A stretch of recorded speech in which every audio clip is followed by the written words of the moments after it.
Indonesia, tanah airku, tanah tumpah darahku. Di sanalah aku berdiri, jadi pandu ibuku. Indonesia, kebangsaanku, bangsa dan tanah airku. Marilah kita bersatu,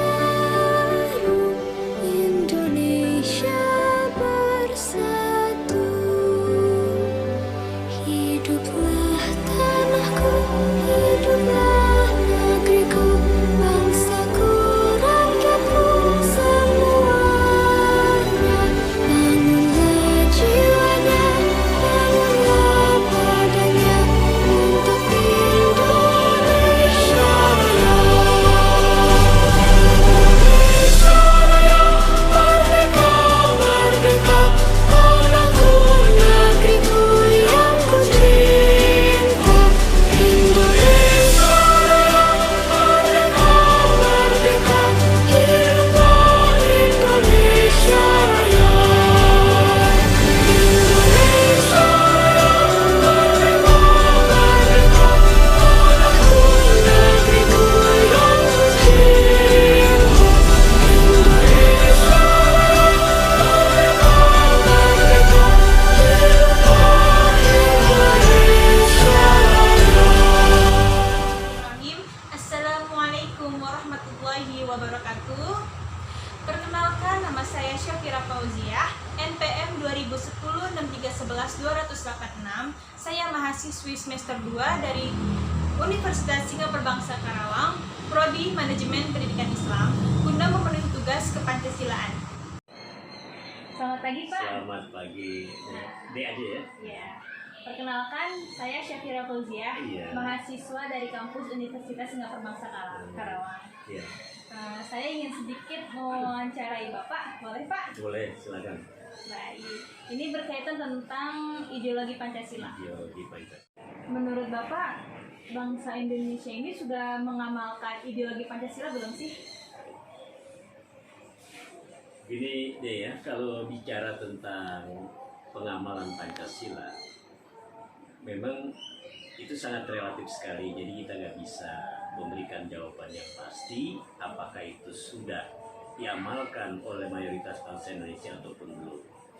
Tetapi secara realita yang ada bahwa Pancasila sebagai ideologi negara dilihat dari sisi kehidupan bangsa Indonesia, itu bisa dikatakan memang sangat relatif sekali atau sangat sedikit sekali bangsa Indonesia yang sudah mengamalkan Pancasila. Terbukti di dalam kenyataan yang ada, pertama dari sifat nasionalisme bangsa Indonesia.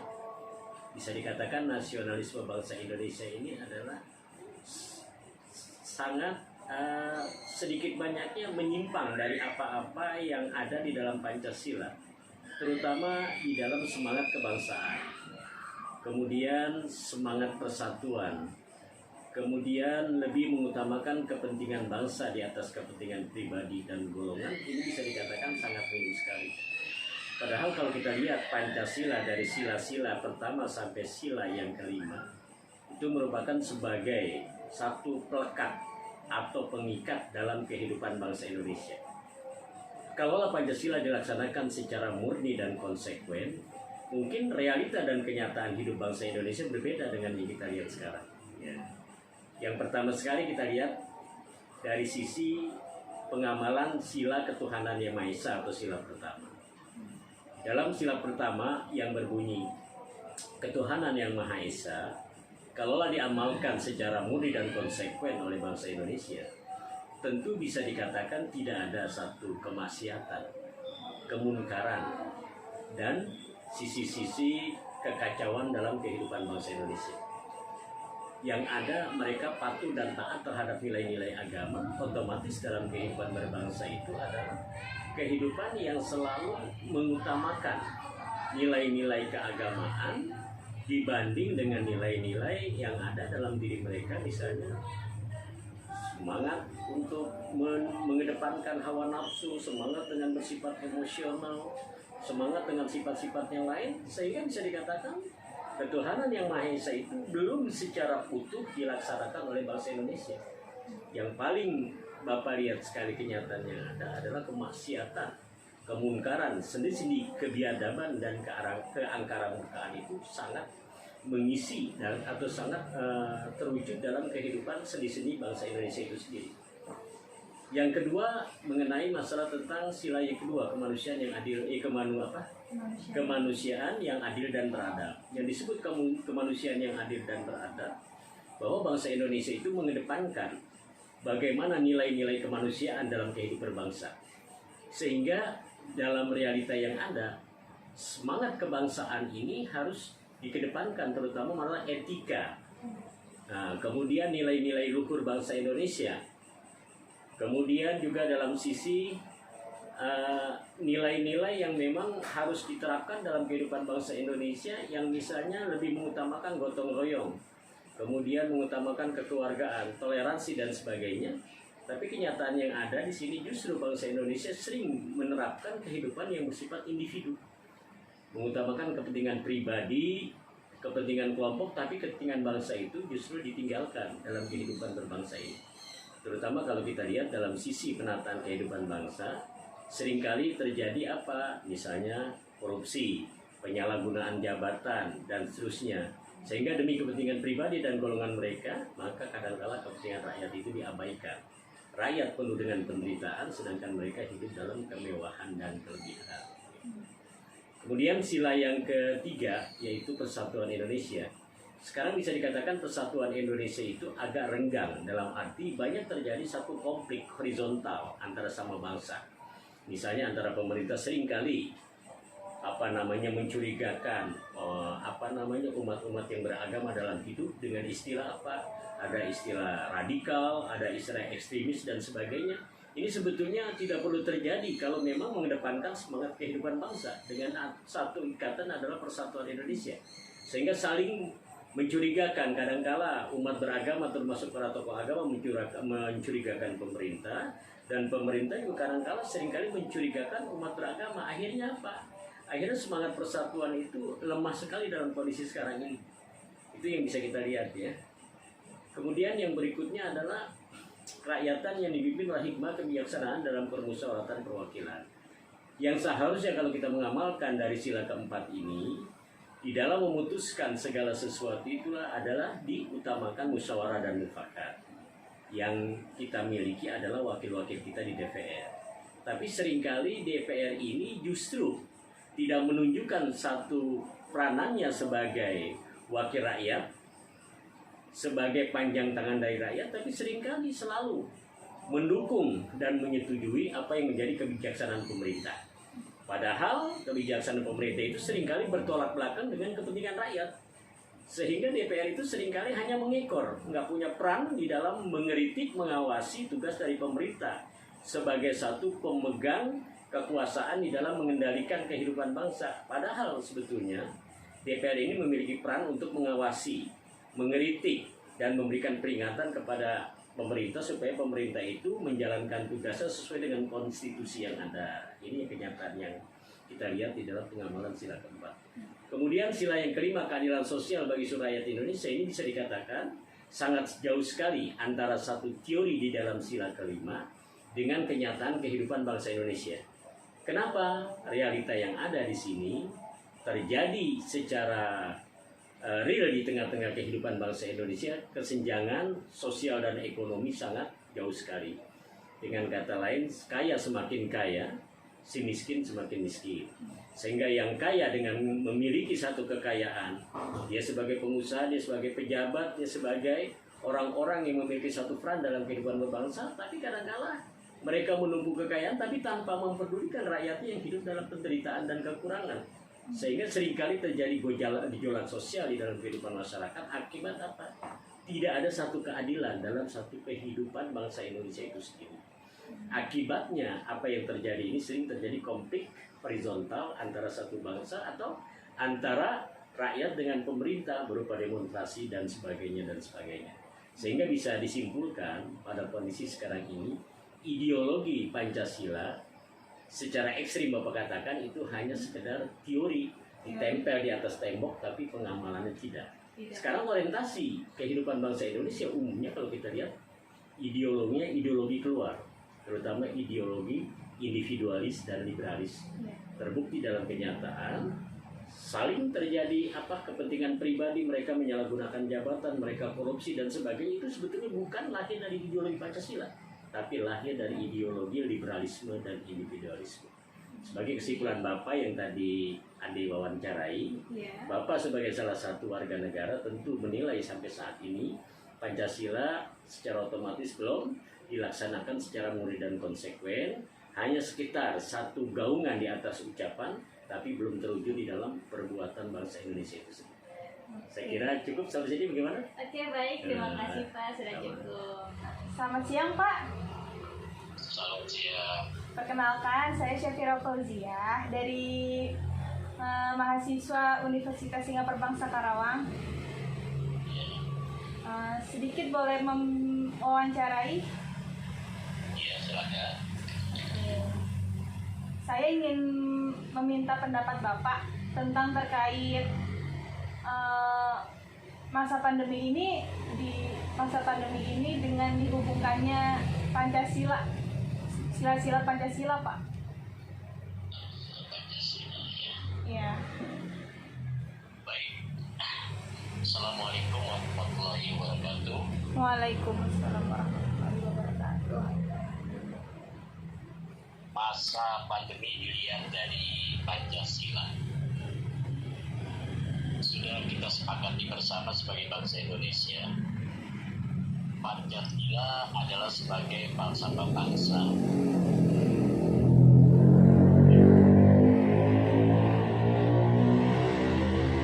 Juga Pancasila sebagai dasar negara yang melandasi berdirinya negara Indonesia, dan Pancasila juga sebagai ideologi bangsa, yaitu sebagai azas pendirian yang dilakukan.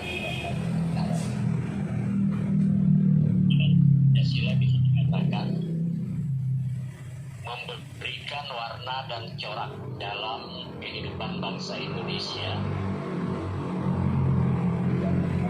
Di sendiri kehidupan bangsa Indonesia. Sekarang yang menjadi persoalan bagaimana masa pandemi yang kita sedang alami ini ditinjau dari Pancasila. Pandemi atau COVID-19 ini merupakan suatu hal tidak diharapkan wabah di negara Indonesia khususnya maupun di dalam negara-negara yang ada di dunia ini. Sebagai salah satu bangsa, yaitu bangsa Indonesia, dalam menghadapi pandemi yang sedang melanda bangsa Indonesia selayaknya lah, Pancasila juga merupakan sebagai satu pandangan hidup bangsa, dasar negara dan ideologi bangsa. Kita jadikan sebagai satu dasar yang memberikan berbagai kebijakan bagi pemerintah Indonesia khususnya maupun negara Indonesia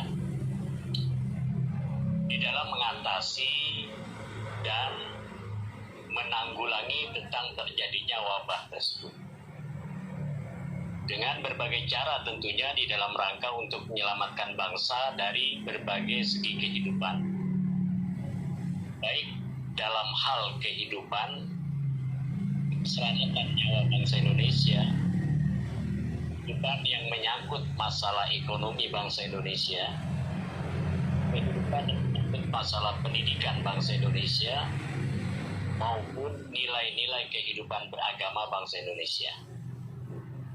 Maka untuk itu, pemerintah khususnya yang memiliki tanggung jawab terhadap keselamatan bangsa dan berkehidupan negara, pertama untuk melaksanakan yang sifatnya adalah untuk menyelamatkan bangsa dengan mengantisipasi melalui berbagai protokol kesehatan yang dilaksanakan, yang memang sudah dilakukan oleh pemerintah. Pertama adalah menyediakan berbagai sarana kesehatan. Dua, membuat berbagai peraturan dan undang-undang yang menyangkut masalah tentang pandemi. Salah satu kebijakan yang diambil, misalnya bangsa Indonesia diminta untuk memakai masker sebagai protokol kesehatan, kemudian dan mengambil jarak antara satu dengan lainnya dalam rangka untuk menghindari penularan dan wabah yang lebih meluas. Baik. Hal sisi kesehatan.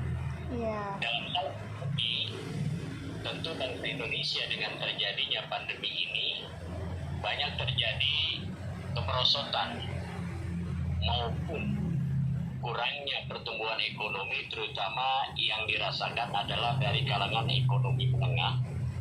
Maka pemerintah juga sudah memberikan bantuan berupa sosial, baik berupa kebutuhan pokok, makanan, dan juga berupa uang. Ini sudah dilaksanakan oleh pemerintah. Kemudian dalam sisi lain, pemerintah juga telah berusaha bagaimana bangsa Indonesia itu berdasarkan Pancasila bisa membawa ketenangan dan ketentraman hidup supaya tidak terlalu tegang dan mencekam di dalam menghadapi wabah tersebut.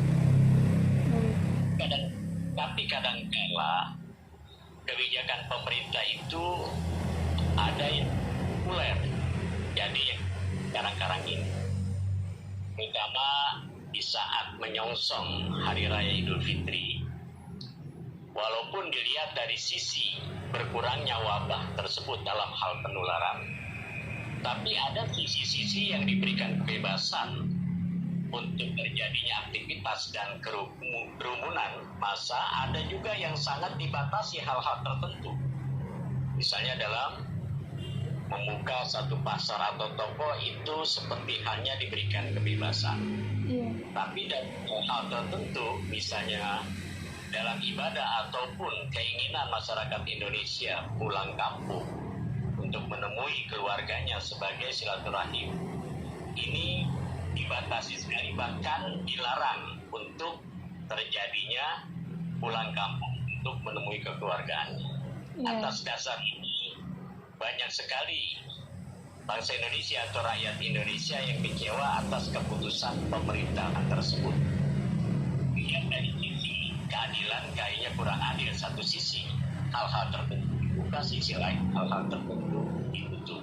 Kemudian sisi lain lagi yang paling real kita lihat kurangnya keadilan pemerintah, misalnya dalam hal warga negara itu sangat dibatasi tentang hal-hal yang biasa dilakukan, tapi masyarakat asing itu dibebaskan masuk ke negara Indonesia melalui kaitannya dengan tenaga kerja atau memberikan bantuan pekerjaan di Indonesia. Berdasarkan itu bisa dikatakan kebijakan pemerintah sedikit banyaknya ada, di samping memang memberikan satu bantuan dan perlindungan kepada bangsa Indonesia, tapi sisi lain ada hal-hal yang memang kurang adil yang dilakukan pemerintah terhadap rakyat Indonesia itu sendiri. Ya, baik. Terima kasih. Terkait tentang Indonesia telah berusaha melindungi warga negaranya di masa pandemi ini, tetapi kenapa warga negara asing diperbolehkan dengan santainya masuk ke Indonesia, Pak? Menurut Bapak hukum yang ada itu kayak gimana sih? Inilah yang tadi Bapak sudah singgung, bahwa hukum yang ada ini bisa dikatakan kurang adil di dalam pelaksanaan dan penerapannya. Ya. Di sisi lain, masyarakat Indonesia sendiri sebagai warga negaranya dikekang. Ya. Sejenis hukum yang tadi Bapak singgung, sisi lain itu bangsa asing bebas masuk ke Indonesia. Iya, betul. Walaupun mereka itu beralasan atau pemerintah beralasan dengan dasar katanya pengembangan ekonomi melalui satu pembangunan yang ada di Indonesia. Ya. Karena memang Indonesia itu melakukan hubungan ke yang paling erat sekarang ini adalah ke Cina, terutama masalah investasi modal ya. Sehingga Cina itu bagikan diberikan satu peluang yang lebih luas dengan alasan dia memberikan modal kepada kita, kemudian kita itu membangun negara kita dengan satu ketentuan yang disyaratkan oleh Cina adalah barang-barangnya harus beli dari Cina, kemudian tenaga kerjanya juga dari Cina, kemudian hal-hal yang dilakukan bangsa Indonesia itu kadangkala melebihi kebebasan dari warga negara itu sendiri. Maka demikian inilah terjadi kecemburuan sosial di masyarakat Indonesia. Bahkan ada beberapa warga negara Indonesia yang kecewa betul terhadap pemerintah. Kenapa?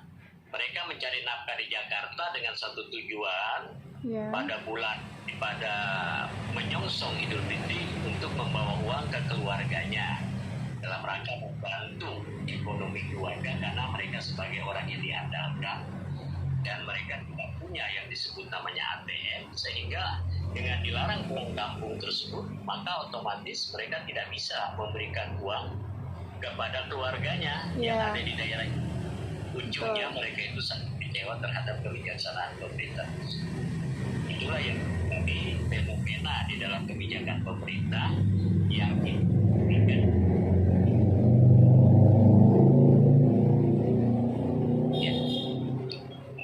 Oke, baik, terima kasih Pak. Baik, di sini saya akan menyimpulkan dari hasil wawancara saya, yaitu terkait tentang ideologi Pancasila. Ideologi Pancasila yang seperti kita lihat hanya sebagian warga negara saja yang mengamalkan dari ideologi Pancasila, isi-isi Pancasila, asas Pancasila, dari sila pertama sampai di sila kelima. Kemudian terkait tentang apakah masyarakat Indonesia sudah mengamalkan Pancasila di masa pandemi ini? Hasil yang saya wawancarai hanya sebagian masyarakat saja, sama seperti tentang ideologi Pancasila, hanya sebagian saja yang mengamalkannya. Warga negara, pemerintah sudah memaksimalkan untuk melindungi warganya dengan mewajibkan masyarakat menggunakan masker, kemudian menjaga protokol kesehatan dengan menjaga jarak atau social distancing. Lalu kemudian banyak sekali masyarakat yang enggan mematuhi peraturan dari pemerintah. Maka dari itu hanya sebagian saja yang menerima terkait tentang hukum-hukum yang ada. Padahal itu untuk kesejahteraan masyarakat Indonesia. Lalu kemudian terkait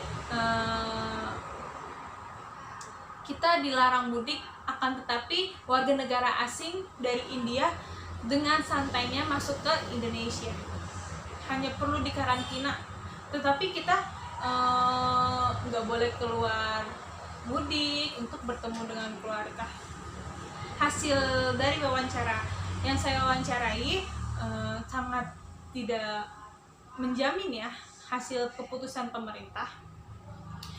Pas hari raya Idul Fitri, pasar-pasar terbuka dengan sangat luas. Akan tetapi seperti masjid, ruang-ruang yang ingin kita kunjungi ditutup. Mengapa? Maka dari itu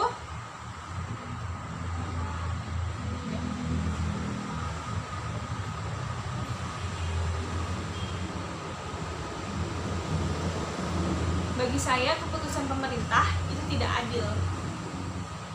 Nah, itulah hasil wawancara saya. Kurang lebihnya mohon maaf. Sekian, wassalamualaikum warahmatullahi wabarakatuh.